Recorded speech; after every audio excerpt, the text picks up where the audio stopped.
No tools are needed for this repair. You just need to gain access to the wing nuts in the back by pulling forward on the trunk carpet. Once you have access, you'll see that there are a few plastic wing nuts holding the tail lamp assembly in place.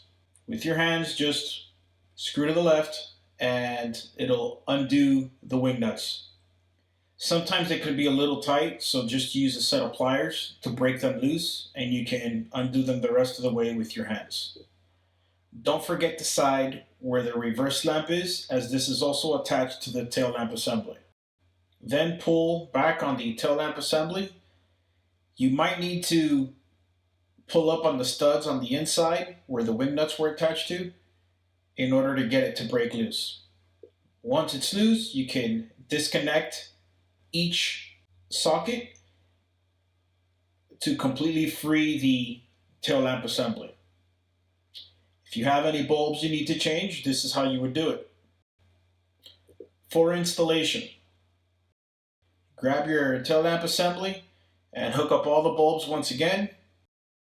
Line up your tail lamp assembly.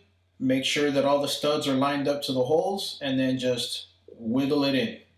Then you grab your wing nuts and tighten them down one by one.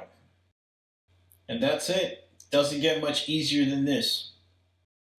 If this video helped you at all, please do me a solid and hit the thumbs up.